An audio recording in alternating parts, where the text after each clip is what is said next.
What's up?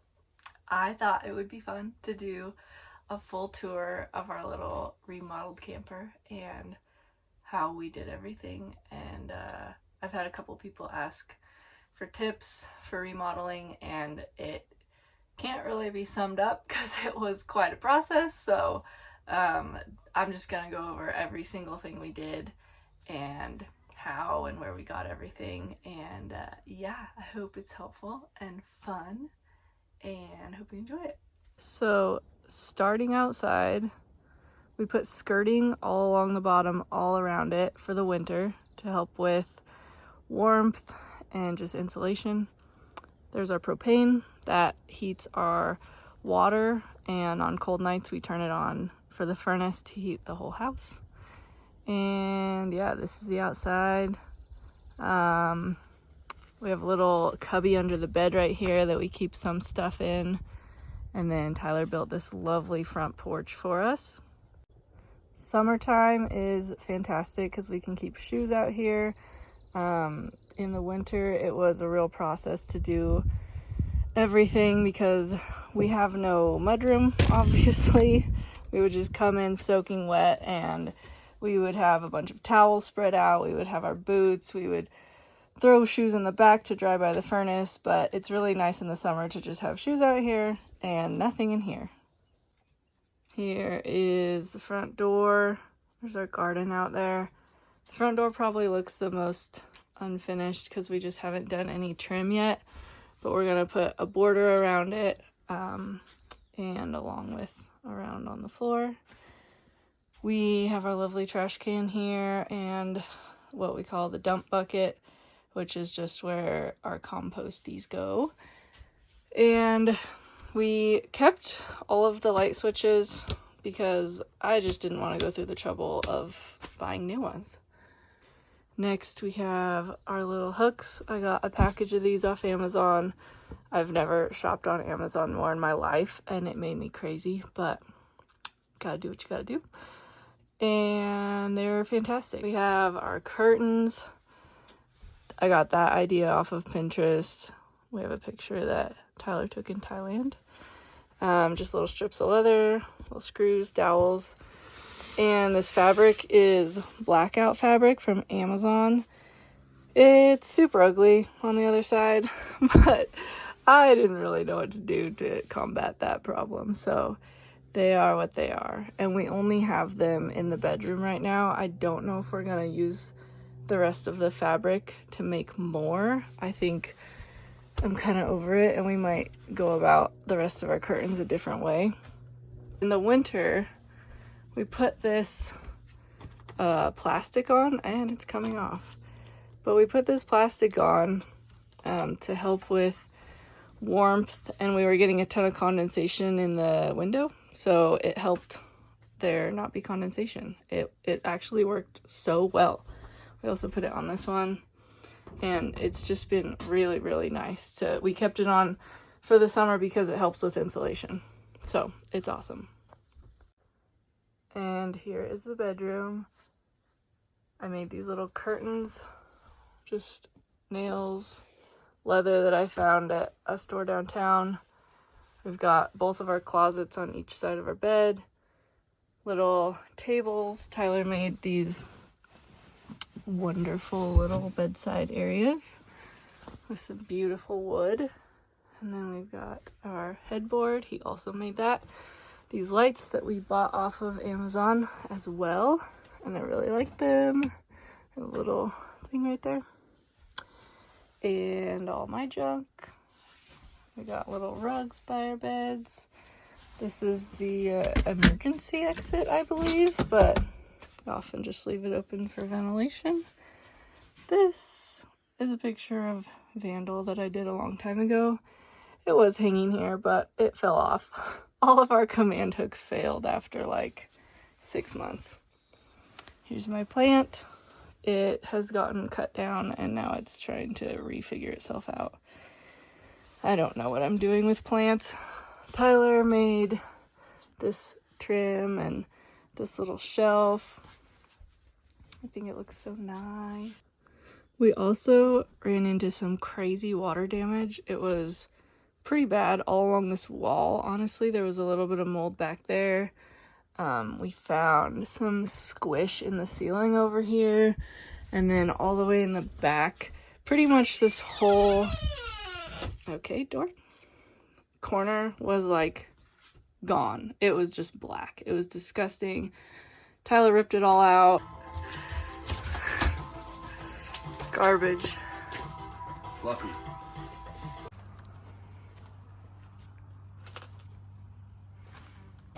And then back here was even like a bit moldy, and so I got in there with some Kills and just like covered it up to the best of my ability. But yeah, water damage was our biggest problem with this thing, and it was not cool. I guess with that, I would honestly say research your camper or whatever you're buying as hard as you can and make sure it doesn't have mold, because that stressed me out more than anything for the first couple months that we lived here. I just knowing how much mold there was when we got it, even though Tyler did so much construction on it, there was only so much he could do. And then we had huge water problems for the first couple months in the winter with just condensation. So we had a dehumidifier running behind the bed. We had a dehumidifier running under the table here. It was just terrible knowing how much moisture we were accumulating in here and fighting. And I think it was gathering under the mattress, and it was on the headboard, and just like knowing how much mold there was in here was horrible. But we spent the money on the camper and we had to live in it, and yeah, that was the worst part. So it's not something I think we could have found when we were shopping for it. I think it was just too hidden to find. But I guess if you could look for like saggy walls or like saggy ceilings, just anything that would give you a clue if it has water damage or not, and if at all possible, buy a brand new rig, you know. When we moved the camper, it flexed and the paint did a little crackly thing along all the seams, so that's really fun. But I love the color of our walls. It is called Coconut Cream, and we got it at Home Depot, and we sanded every single surface, and then we did primer for 2 coats. You can still kind of see the primer around the edge here, and then we did 2 coats of the coconut cream. So the walls were probably the hardest part. It was not my favorite. It just took the most time, but I think it paid off. This is our couch. It was really ugly fabric, but we just took it apart. Tyler took it apart, and we covered it in drop cloth that I got at Walmart. And as you can see, it's disgusting already because we let Vandal sleep on it all winter, so it has tons of dog hair that won't even come out. And it started coming apart right here. You can kind of see the fabric. So we're going to reupholster it and trash that fabric. I just haven't gotten around to it, but it was pretty easy to do. We just took it all apart. It also turns into a bed if anyone wants to come spend the night. And it lifts up as well as the bed. There's a bunch of storage under half of the bed, and this guy lifts up, and we keep I guess a fan, my hair cutting stuff, and backpacks under there. So it's really cool how much random storage there is in this place. It's very nice. Got a little shelf up there, couple books, got the kitchen here. Oh, and our laundry goes here because there's literally nowhere else for it to go. We've got command hooks to hold up the most random stuff. We've got this cool little 3-armed towel guy that I found at the store. I was really stoked about that. And then the sink. I love this sink. It is getting stained because it is kind of a porous material. I don't know why, but all I wanted was a big sink with no divider. So we got the biggest one we could fit, and I love it so much. Nice big faucet. The other one was very small and stupid. But yeah, it's great. Paper towel holder snuck under there. So the oven is very small, and it works, but I've only baked in it once because it's very hard to light. So this is kind of just, it just holds that glass lid. And then this is what it looks like most of the time when I'm not cooking. I use the stove as a drying rack. And then back here we have oils, salt and pepper, and these kitty cats that I got from my friend Jess. We have the spice rack. I was so excited that they fit there. I don't know what I would have done if the spices didn't fit there. I thought it was just perfect. And this cabinet just holds the most random stuff, paper or plastic bags. We've got a water filter just last week. I'm very excited about that. Our water tastes a little better now. Got these little poles somewhere in town or Home Depot. I can't remember. Got silverware, towels, and Tyler's collection of koozies. And these all have like snap shuts because it's a RV and that's what they put on every drawer so that it doesn't open while you're driving. But I usually just keep them cracked because that's unnecessary and they're so hard to open. Same idea over here with everything. We've got the utensils. This one doesn't have much in it. And I got these little poles off of Etsy and I love them so much. Those ones are the foxes and these ones are the bunnies. And I just love them so much. This side is art supplies, more art stuff, and more art stuff. So this table is very multi-purpose. It's where we eat, where I cook. This table was also here already, which was not part of the original camper for sure. It was totally bare wood. It was just in here raw, and so we ripped it out again. I guess it was like the first thing that people were doing when they started remodeling, and then they got rid of their camper. So it was just totally bare wood. We took it out, sanded it, painted it, did the whole process with everything, and then put it back in. So I love it. I feel like we got the perfect camper, and it was just a really cool start to the remodel. We also got these chairs on Amazon. I researched long and hard. I looked all over town. I wanted some stools that were like cool and, you know, just not from Amazon, but we ended up settling for these, and honestly, they've been really good. Got my little fruit hammock here. I like to keep this coin pouch that my friend Jay got me in here just to scare me because I touch it and I think I have a rotten avocado in there. Up here we have our stereo. We just kept the original because it works and why not? And I put a piece of tape over it because the display is very bright at night. Up here we have dishes, and yeah, we just kept the original cabinets pretty much everywhere because I wanted to tear them out, but I think it would have been more trouble than it was worth. So I just sanded over all the holes and painted over them. And we've got the open situation there. And then these ones, oh my gosh, it was such a pain to sand and paint the doors. Just the worst. But that's good because this side holds ugly stuff. So it's nice to have it closed in. But yeah, we kept most of the original stuff.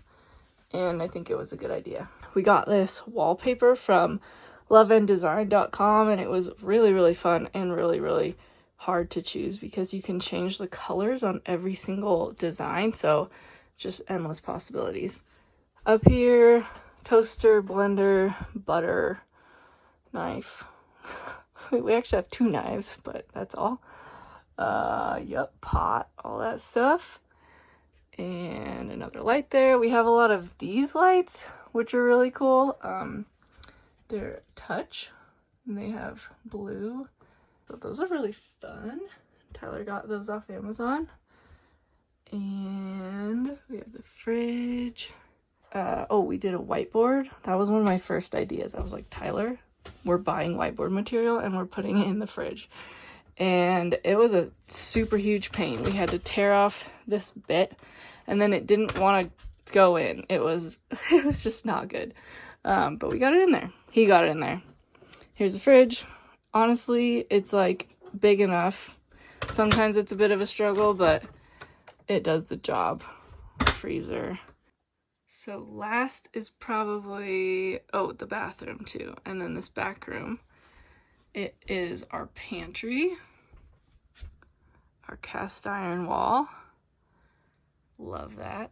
Super handy. Our fireplace. And all of our coats. And it's also a shoe rack. We got this thing off Amazon too. And it is actually so handy. I love it. So before that, it was really hard to store our shoes. It's a huge mess back here because it's summer and we have nowhere else to put things. Camera bag, Swiffer thing, broom, vacuum, canvases, weights. That's the blackout stuff for the curtains that I am not using. More canvases, more hooks. Really nice to hang stuff here in the winter and dry it by the fire. Nice big window, another one. Fireplace, which is just a lifesaver. I could get it up to like 80 degrees in the winter in a couple hours, and it was so nice. We keep firewood in that top drawer, towels in the second one, and electronics in the third for absolutely no reason. But there's our fireplace and our back room. We also had to install heat shields back here. The tiny fireplace came from a place in Hayden. I think it's called Tiny Wood Stoves, and they came with a lot of instructions, and one of them was to make sure to put in heat shields. And they are definitely worth it. It's just a double layer. And we can tell, like, if the fireplace is blazing and you put your hand right here, it's not hot. It's amazing. So definitely put in heat shields if you get a fireplace. Bathroom, squeaky door, towels, little washcloth holder deal, mirror. This bit we're gonna get covered up with a little, just Tyler's gonna put a little thing over it because we don't need to see the water pipes, but it's there for now. Ant trap because we have really bad ants. In the winter, we fought moisture. In the summer, we're fighting ants. Got a shower. Very nice shower pan. Tyler replaced the tub that was in here with the shower pan so that we would fit a little better because we're both pretty dang tall. And Tyler has a hard time getting under the shower head, but it's about perfect for me, honestly. It's very nice. Got this really cool curtain rod that extends out so that you have more room when you're showering. Got the finest of all shower curtains because I never decided on something cute. I just put a liner in and that's where we're at. Got our little shower caddy. Got a toilet. Has a little pedal to flush it. Goes into the black tank. Very nice, very nice. Trash can. We're gonna cover up this, make a cabinet door at some point. Just hasn't happened yet. Got a fan and our little sink. Tyler made this whole thing. We tore out what was in here and he just made it out of plywood, and it was always my job to paint, his job to cut. So I made this black, just like our kitchen counter, which I did not talk about. This is the original counter, but I think we sanded it and then painted it with a couple of coats, and it honestly is working, but it's not the best route we could have gone. It's chipping and it's just not the best. If water sits on it, it like starts to look kind of gray and weird. So I just know it's not the route we should have gone, but it's working. It's fine. And then yeah, same paint was used in here and it's working. It's good. And I love our little sink. You can see we have really hard water because it's all over everything, but I cleaned it, I swear. So yeah, I really like this. It actually almost gives us more room to like shove stuff around under here. Not that I try to be super cluttered. And then we made this guy out of some old wedding parking signs, which I kind of love, that you can just like barely see it if you want to. And it took us forever to find a good mirror. Oh, there's our cute light. I love it. It's very dusty, I see. Got that little guy up there for ventilation. And yeah, that's pretty much it. Let me know if you have any questions. And if you want tips on remodeling, ask Tyler. So there are a few other things to consider in general about moving into an RV or a camper. And one of those is the minimalism. I don't know if I consider myself a minimalist or not, but I do know that I have a very small closet over there, and we have had to store our winter clothes in Ziploc, like vacuum bags under the bed, or hang stuff that we wouldn't normally hang. It's just a very small amount of space for everything in general. Another thing is that campers come in various sizes and, of course, prices. Ours was $10,000 straight up, and then I think we spent at least $2,000 renovating it. We don't really know. We didn't keep track. Maybe less. I don't know. But it does take a lot of money up front, even though in the long run it could be a cheaper option. Another thing is how thin the walls are. This kind of goes without saying, but it was very hard to keep it warm in the winter, and it's very hard to keep it cool in the summer right now. I've got the windows open, the door open, and it's 76 degrees at 11 in the morning, so it warms up fast, and if I let it cook all day, it'll end up being in the 90s.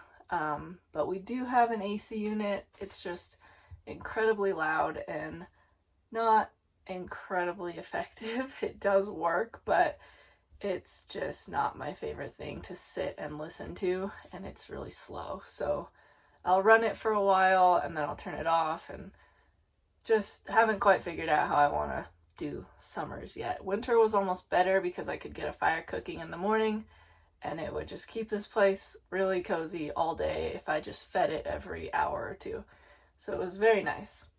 At night in the winter, we would just let the fire go out and let the furnace kick on, and it was nice to not have to worry about getting up to keep the fire going, but we did go through a lot of propane, so not a ton. I'm guessing we spent like $100 a month or less on propane, probably way less. But I wasn't always the one to buy it, but we would take the tanks and fill them up every week or two. The propane also heats our water heater, and that's another thing to consider, is that your showers are gonna have to be short. And I can't do dishes and then shower. I have to wait like 10 or 20 minutes, I think at least, for the water tank to heat back up. So it's one or the other. And showers are about 10 minutes long, maybe less. So it's not the worst shower ever. And we bought, the head that we bought is for RVs. So it has a little switch on the top of it. So while you're lathering up, you can just switch it off real quick. It's really, really easy, and it's really nice because it saves you hot water. So that's fantastic. The biggest thing is that it's not always easy to find a parking spot. So people often think that a camper is a great way to live because you can just go anywhere and park anywhere and just spend the night. But I think Walmart has cracked down on people parking there overnight, to my knowledge. The National Forest is free, but it's quite a ways away. Depends on how long you want to drive, and if you're gonna park long term anywhere, lots in town are often like $700 and up, so it's really not cheaper in the long run than renting a house or an apartment. So just take that into consideration. It is a bummer that it seems like a cheaper way to live and then it ends up being really complicated. You also have to worry about emptying your black tank and your gray tank. So just yeah, take all of that into consideration. Know that you'll have a place to park. It is hard to find people with land. We've gotten very lucky by my parents having 10 acres and being so generous to let us park here. They even installed a new electric box, so we're plugged into our own outlet. We have our own electric bill. In the winter, it was, I think, about $70 a month, and in the summer, since we're not running the furnace and lights aren't on as much, it's like $30. And I'm not running the AC that much, so it would probably be more if I ran the AC all the time. But yeah, it's cheap for us because we got really lucky and my parents are incredible and they're letting us live on their land. But if you don't have a place to park, that is probably going to be your biggest issue. So just really look into it. If you want to go long term, find someone with property or something that would be cheaper. But if you're going to park in town, I think you might as well get an apartment because it just gets so complicated and so expensive. The freaking ants, man. We can't get rid of them.